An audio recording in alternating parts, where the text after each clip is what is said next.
ஆருஷி தல்வார் கொலை வழக்கு 15 வருடங்களுக்கு பிறகும் திறக்கப்படாத மர்ம முடிச்சு. ட்ரூ கிரைம் டிகோடட் ஒரு நடுத்தர குடும்பத்தின் வீடு. இரவு அமைதியானது. ஆனால் அந்த அமைதிக்கு பின்னால் விவரிக்க முடியாத ஒரு திகில் ஒளிந்திருந்தது. ஒரு கொலை, அதைத் தொடர்ந்து நடந்த இன்னொரு கொலை. கொலையாளி யார்? பணியாளரா அல்லது அந்த பெற்றோரா? வணக்கம், நீங்கள் பார்த்து கொண்டிருப்பது விக்கி டிகோட்ஸ். இன்றைக்கு நாம் டிகோட் செய்ய போகும் வழக்கு இந்தியாவின் நவீன வரலாற்றிலேயே மிகவும் புதிரான மற்றும் உணர்ச்சி பூர்வமான இரட்டை கொலை சம்பவம். 2008ஆம் ஆண்டு நடந்த ஆருஷி தல்வார் மற்றும் ஹேம்ராஜ் கொலை வழக்கு. நீதிமன்றங்கள் கூட யாரையும் குற்றவாளியாக உறுதி செய்ய முடியாமல் திணறிய மர்மத்தின் பின்னணியை இப்போது டிகோட் செய்வோம். பகுதி 1. அந்த திகில் நிறைந்த இரவு. 2008 மே 16 அதிகாலை நொய்டா ஜல்வாயு விஹார் அபார்ட்மெண்ட். டாக்டர் ராஜேஷ் தல்வார் மற்றும் டாக்டர் நுபூர் தல்வார், அவர்களின் 14 வயது மகள் ஆருஷி தல்வார் அதிகாலை 6 மணிக்கு மேல்.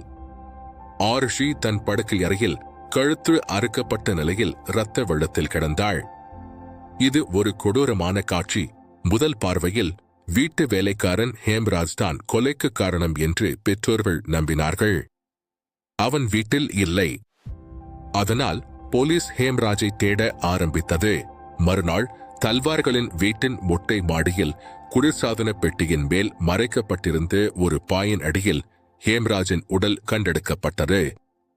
அவனும் கழுத்து அறுக்கப்பட்டு தலையில் கடுமையான காயங்களுடன் கொல்லப்பட்டிருந்தான். இந்த ஒரு திருப்பம் ஒட்டுமொத்த வழக்கின் திசையையும் தலைகீழாக மாற்றியது. இது வெறுமனே பணியாளரால் செய்யப்பட்ட திருட்டுக்காக நடந்த கொலை இல்லை. இது குடும்பத்திற்குள் நடந்த ஏதோ ஒரு மர்மம் என்று போலீஸ் சந்தேகித்தது. பகுதி 2. விசாரணையின் குழப்பங்கள். உள்ளூர் போலீசார் முதலில் சம்பவம் நடந்த இடத்தை பாதுகாக்க தவறிவிட்டனர். இரத்தம், தடயங்கள் அழிக்கப்பட்டன. போலீஸ் மற்றும் சிபிஐ ஒரு பிரிவு ஆருஷிக்கும் ஹேம்ராஜுக்கும் இடையே இருந்த தொடர்பை பெற்றோர்கள் பார்த்துவிட்டதால் ஆக்கிரத்தில் இருவரையும் கொன்றுவிட்டதாக குற்றம் சாட்டியது. வழக்கு சிபிஐக்கு மாறியது. சிபிஐயின் முதல் குழு பெற்றோர்களை குற்றவாளிகளாக சித்தரித்தது. ஆனால் சிபிஐயின் இரண்டாவது குழுவோ பெற்றோர்களுக்கு எதிரான எந்த உறுதியான ஆதாரங்களும் இல்லை என்று கூறி இந்த கொலைகளை ஹேம்ராஜின் நண்பர்களான கிருஷ்ணா, ராஜ்குமார் மற்றும் விஜய் ஆகியோர் செய்திருக்கலாம் என்று சந்தேகித்தது. போதிய ஆதாரம் இல்லை என்று சிபிஐ 2010-இல் வழக்கை மூட முடிவெடுத்தது. ஆனால் நீதிமன்றம் அதை ஏற்கவில்லை. குற்றவாளியே இல்லை என்று விசாரணையை முடிக்க சிபிஐ முயன்றபோது நீதிமன்றம் அந்த முடிவை நிராகரித்து பெற்றோர்களையே விசாரிக்கச் சொன்னது. இதுதான் இந்த வழக்கின் மிகப்பெரிய குழப்பம். பகுதி 3. நீதித்துறை நாடகம். 2013ஆம் ஆண்டில் சிறப்பு சிபிஐ நீதிமன்றம் டாக்டர் ராஜேஷ் மற்றும் நுபூர் தல்வார் ஆகியோரை குற்றவாளிகள் என்று அறிவித்து அவர்களுக்கு ஆயுள் தண்டனை விதித்தது. நீதிமன்றம் வேறு யாரும் வீட்டிற்குள் வந்ததற்கான தடயங்கள் இல்லை. கொலையை வெளியே இருந்து யாரும் செய்திருந்தால் கதவு போட்டு இருக்காது என்று தீர்ப்பளித்தது. ஆனால் பெற்றோர்கள்தான் கொலையாளிகள் என்றால் அவர்கள் எதற்காக தங்களுடைய ஒரே மகளை கொன்றார்கள்? இந்த கொலைகளுக்கு பின்னால் இருந்த நோக்கம் என்ன? 2017ஆம் ஆண்டில் அலகாபாத் உயர் நீதிமன்றம் இந்த தீர்ப்பை எதிர்த்து மேல்முறையீடு செய்த போது சிபிஐ அளித்த அனைத்து சூழ்நிலை ஆதாரங்களும் உறுதியற்றவை என்று கூறி பெற்றோர்களை விடுவித்தது. உயர் நீதிமன்றம் சந்தேகத்தின் பலன் குற்றவாளிக்கு செல்ல வேண்டும் என்று கூறியது. பெற்றோர்கள் இப்போது விடுதலையாகிவிட்டார்கள். ஆனால் முக்கியமான கேள்வி என்னவென்றால், ஆருஷியையும் ஹேம்ராஜையும் கொன்ற கொலையாளி யார்?